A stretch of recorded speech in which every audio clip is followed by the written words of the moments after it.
del Valle Avellaneda, que por razones de salud no pudo venir desde Córdoba, y su ponencia la va a leer la licenciada Patricia Pérez de Catalán. Bueno, gracias, padre. En primer lugar, quiero agradecer especialmente de parte de la licenciada Blanca del Valle Avellaneda. Ella no pudo asistir concretamente por cuestiones de salud. Queda muy agradecida con la Sociedad Tomista Argentina, con el padre Andereguen en especial por la invitación personal. Ella es licenciada por la Universidad Católica de Córdoba, profesora por el Instituto Católico Superior de Profesorado en Córdoba también, y se ha ejercido como docente en todos los niveles terciarios católicos de Córdoba durante 40 y pico de años. Ha atravesado toda la jerarquía educativa, todos los niveles, se ha desempeñado en todos los niveles y se ha especializado en general en el pensamiento de Santo Tomás y Gilson, teniendo de profesor al doctor Nimio de Anquín, quien la acercó en particular a ciertos problemas netamente metafísicos que derivaron en antropológicos y pedagógicos a la vez, mínimamente. Gracias, padre.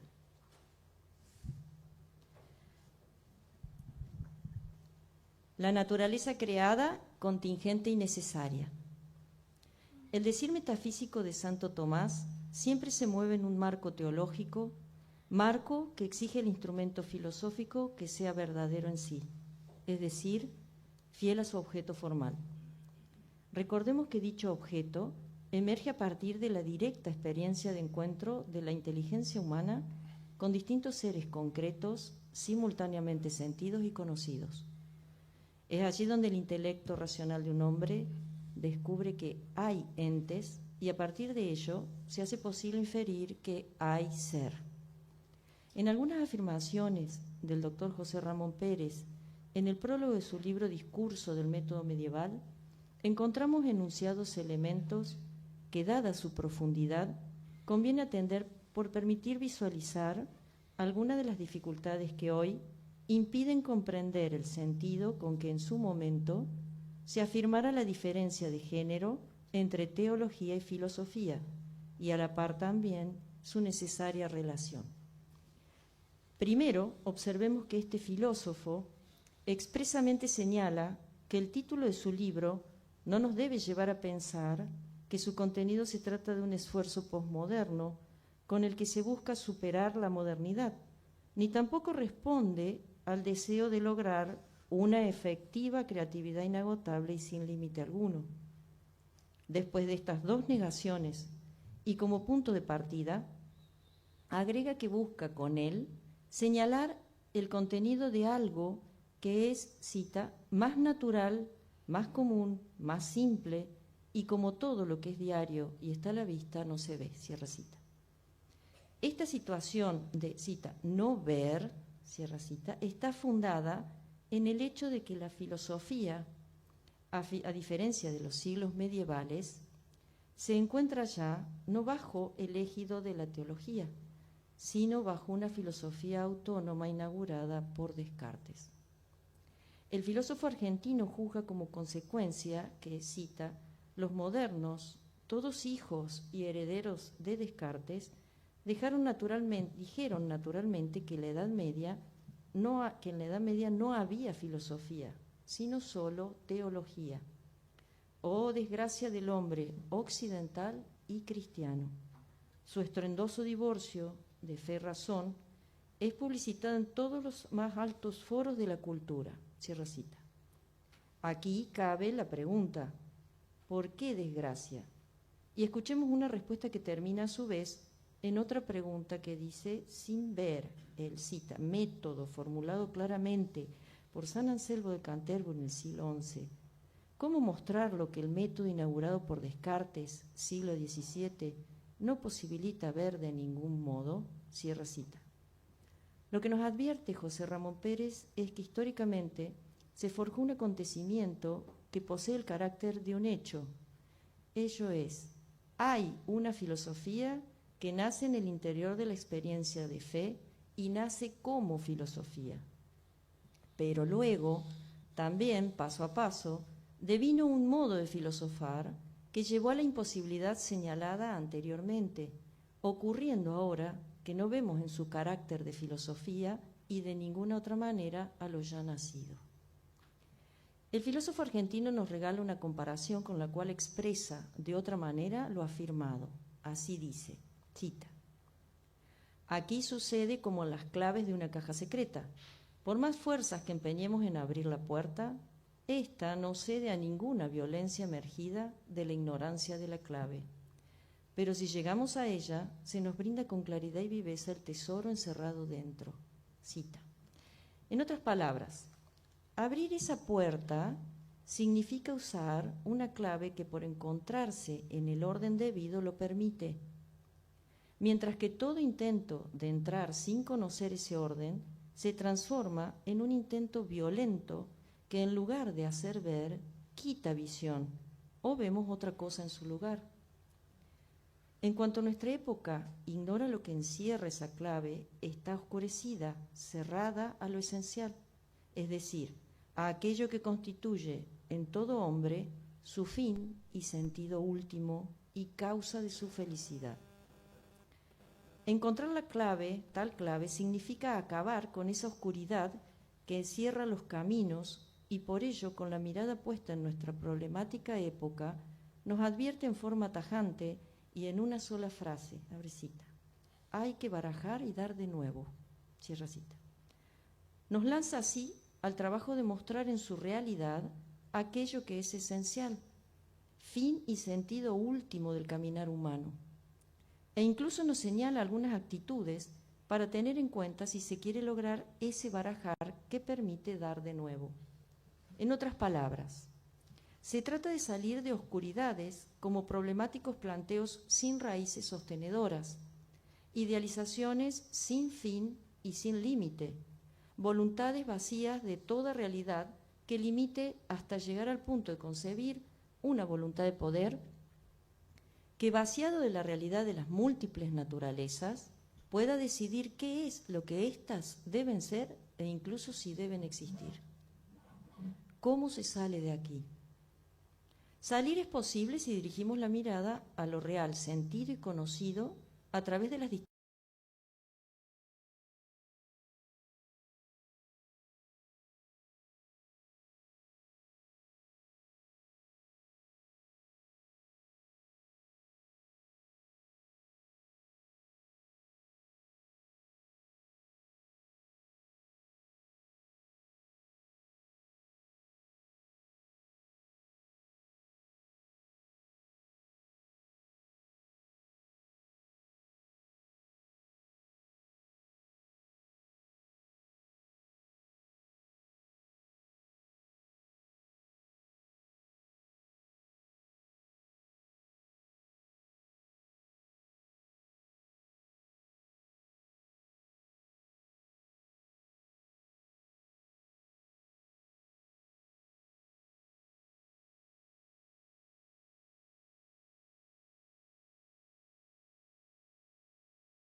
por su propia naturaleza, la metafísica y la ética tratan problemas que escapan del todo al tiempo. Y agrega, dando la razón de lo afirmado, que ninguna relación inteligible entre dos términos pertenece para siempre al pasado. Cada vez que se la comprende, está en el presente. Cierra cita. Se trata aquí de, abre cita, un acto que responde a otro acto y de una existencia que hace eco a otra existencia, es decir, de vidas filosóficas que se van encendiendo entre sí. En semejante nacimiento espiritual, todo es viejo y nuevo, todo está en el tiempo y todo está fuera de él. Cierra cita, Gilson era eso. La afirmación de todo está en el tiempo implica la realidad que conocemos y llamamos naturaleza o ente, según sea el caso. El ente, siendo lo que es de suyo, expresa elementos necesarios y contingentes. Así es posible observar cómo lo contingente penetra profundamente en el ente en cuanto nunca es solo ser, sino que tiene ser. Y con ello señala, pero solo señala, el ser mismo, ese que fuera del tiempo libremente hace ser a su criatura. Es decir, en dicha experiencia cognoscente, la inteligencia humana advierte que la raíz última o del ente debe ser solo ser, el cual, en cuanto es plenamente el ser que es, no requiere o no necesita de otro para hacerlo. Consecuentemente, si el ente es, lo es gratuitamente, en función de un ser que libremente quiere y causa a su criatura. Ello, a su vez, implica que el ente es o será mientras así lo disponga dicha causa. Pero aun cuando se puede afirmar que la naturaleza creada pareciera mostrar en sí misma la señal del Creador que la quiso, quiere y querrá por siempre, aunque ello no pueda ser demostrado con suficiencia desde el ente.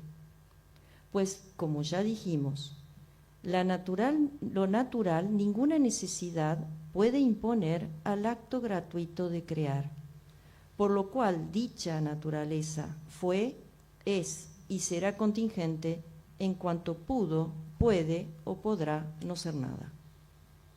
Llegados aquí, si en el ente tal es su contingencia, ¿cómo es posible que hablemos de necesidad en él? O si depende en tal grado de Dios, ¿dónde está su solidez o consistencia? ¿Acaso ello no señala una absoluta maleabilidad en manos de Dios?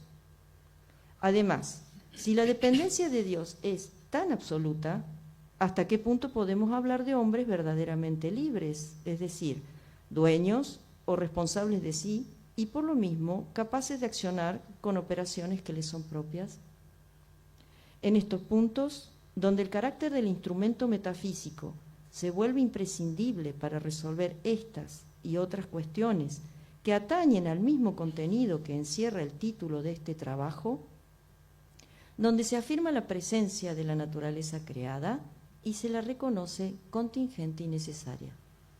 Ello, a simple vista, pareciera ser el enunciado de una evidente contradicción en el orden de lo natural, pues ambos contenidos se excluyen mutuamente.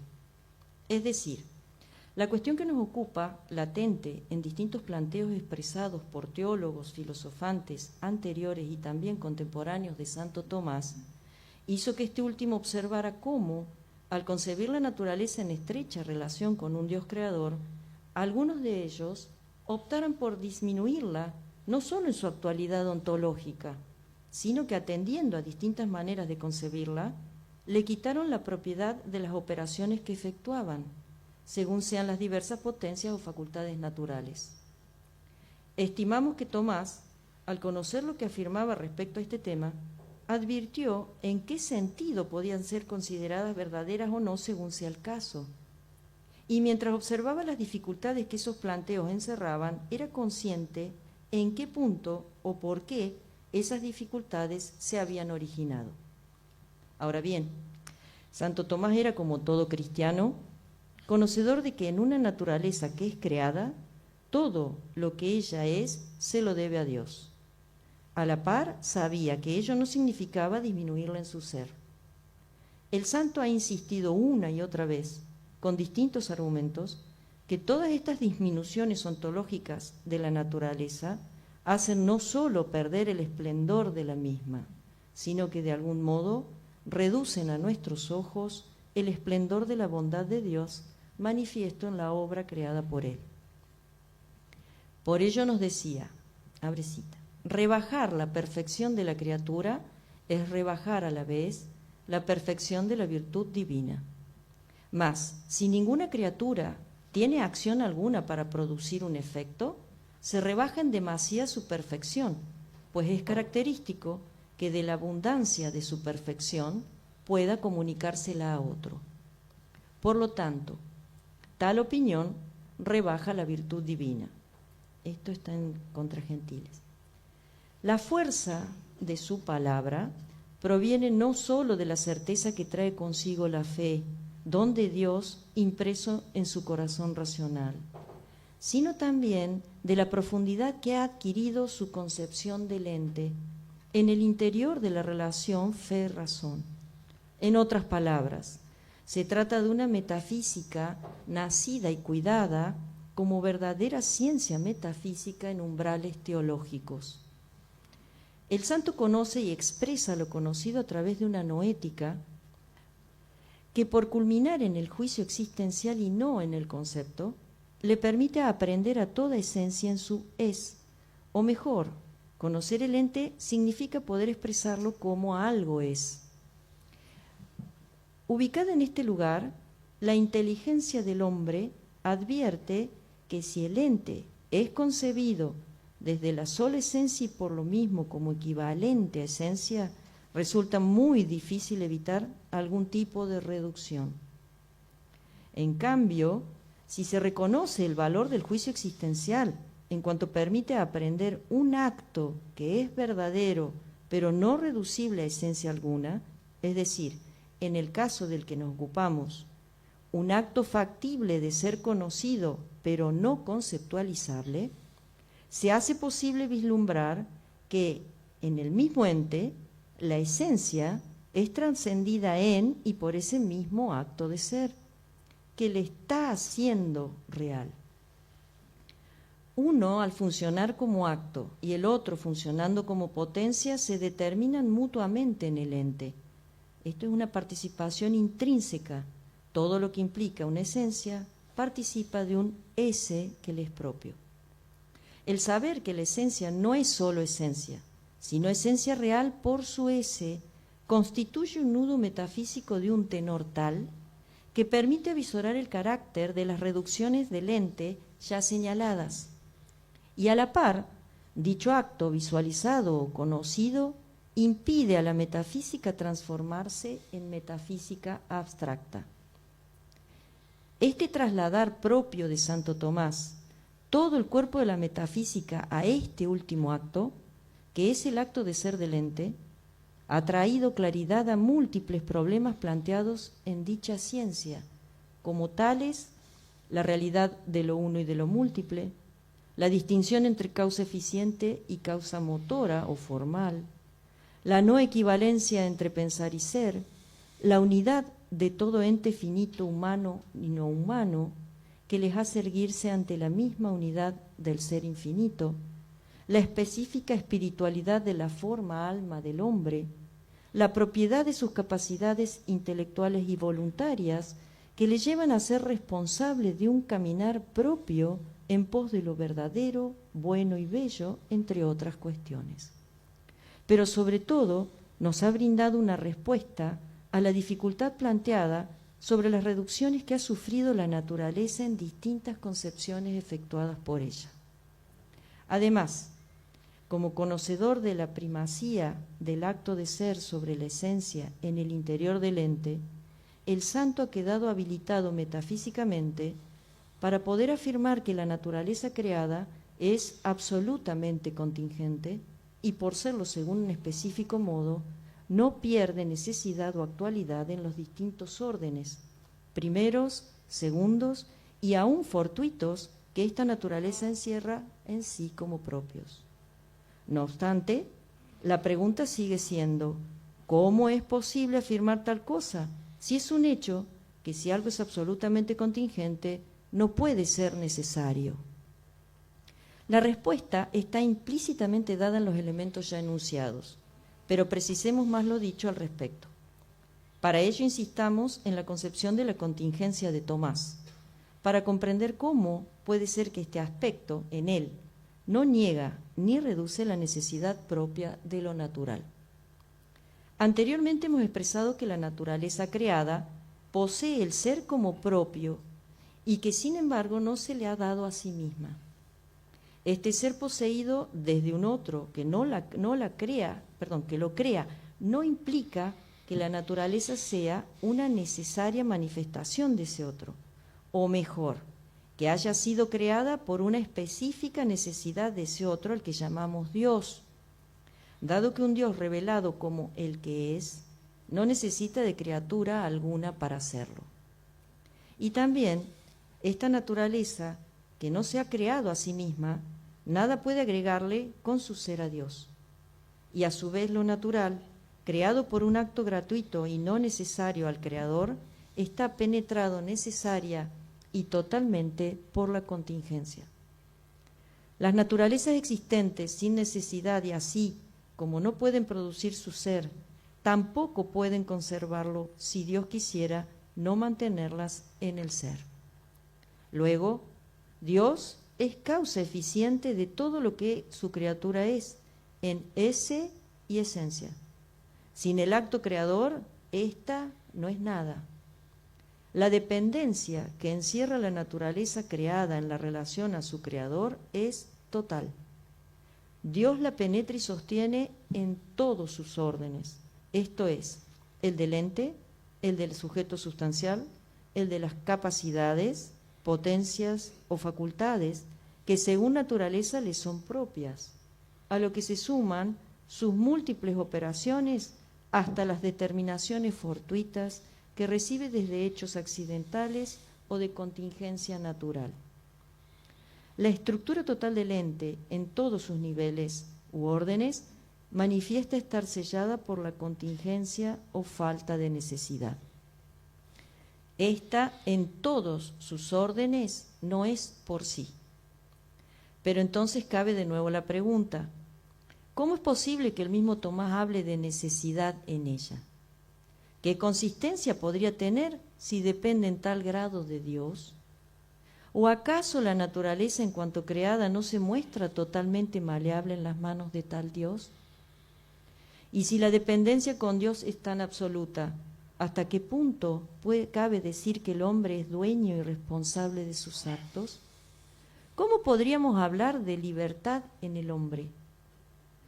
Lo manifiesto en párrafos anteriores expresa, en primer lugar, que este Dios libre es causa eficiente en cuanto creador de toda naturaleza y que por lo mismo todo lo creado es abarcado íntegramente por él. Pero esta conclusión no significa que se confunda o que pueda confundirse con ellas, pues él, como toda causa, está fuera de lo causado. Y lo causado, en cuanto a efecto, nunca puede ser causa de sí.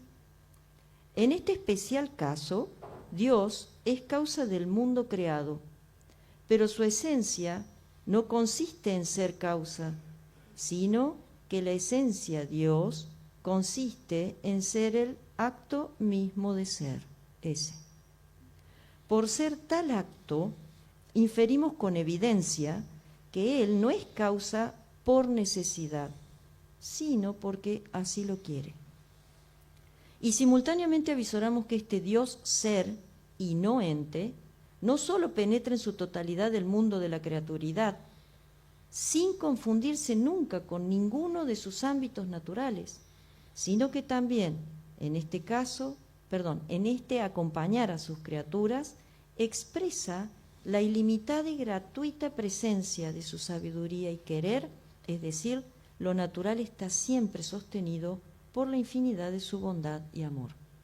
Ahora bien, ¿por qué hay contradicción en afirmar que la naturaleza creada simultáneamente es contingente y necesaria? ¿Por qué no hay contradicción en afirmar que es necesaria y contingente?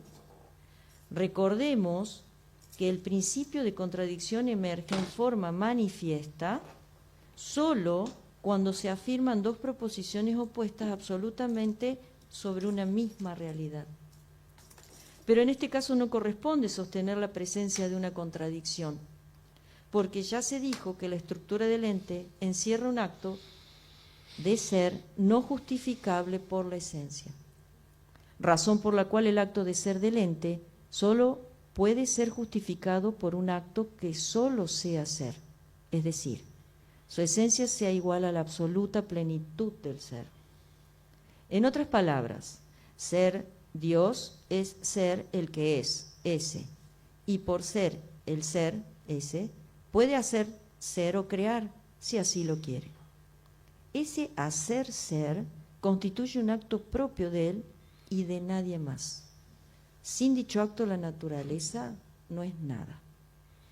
Continuando, digamos que hacer ser es crear absolutamente al ente, en cuanto implica que el ente no era y ahora es por este acto de Dios. Cuando afirmamos que la naturaleza creada es absolutamente contingente, dicha afirmación está en estrecha conexión con este acto de hacer ser o de crear divino. Ninguna naturaleza se crea a sí misma, por lo que toda naturaleza en su acto de ser o existir depende absolutamente de Dios. La naturaleza vista desde esta relación con Dios es absolutamente contingente. Y con ese sentido hablamos del ente, pues los distintos órdenes del mismo en todo momento de su devenir dependen del hecho de haber sido creado y mantenido en el ser conforme al tipo de duración que exija su esencia, mientras Dios, en un único acto creador, quiere y conserva a su criatura en todo lo que implica el devenir operante de la misma.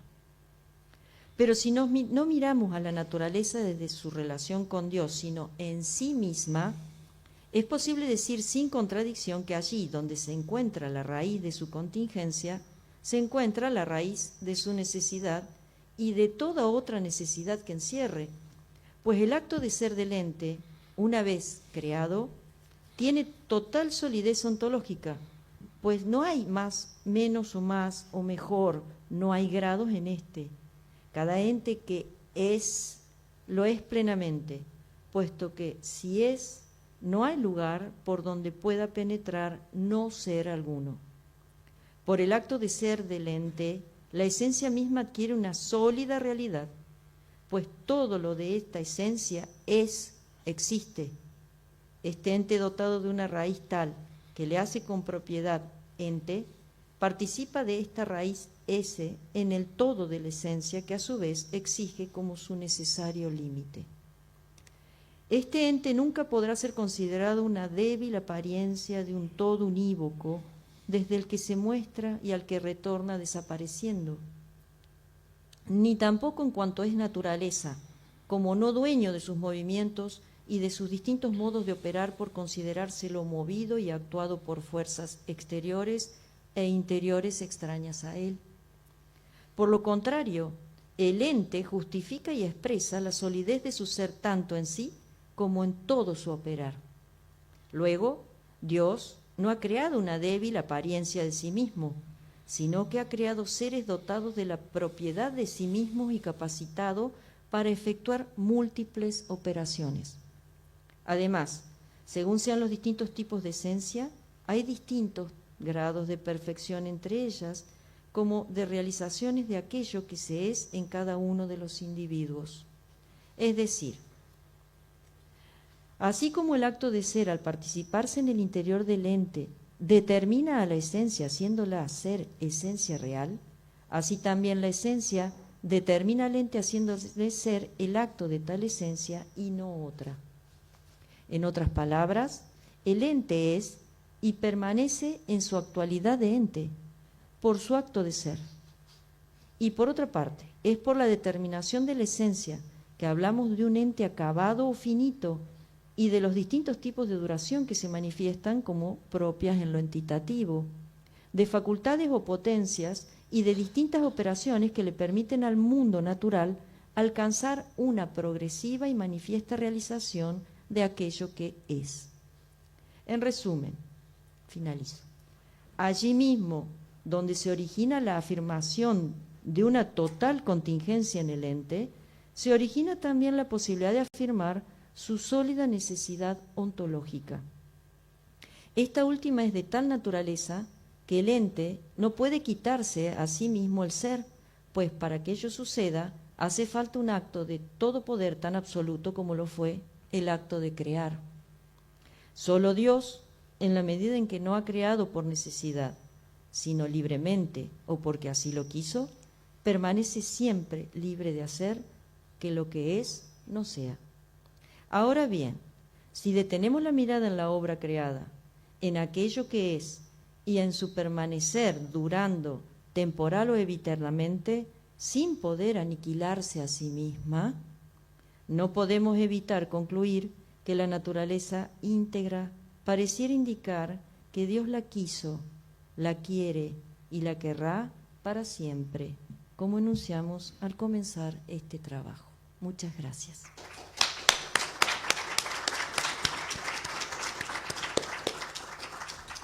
Muchas gracias. Esta ponencia es de la licenciada Blanca del Valle Avellaneda, de Córdoba, leída por la licenciada Patricia Pérez de Catalán, que va a exponer su propia comunicación después. Entonces las preguntas las reservamos para ese momento.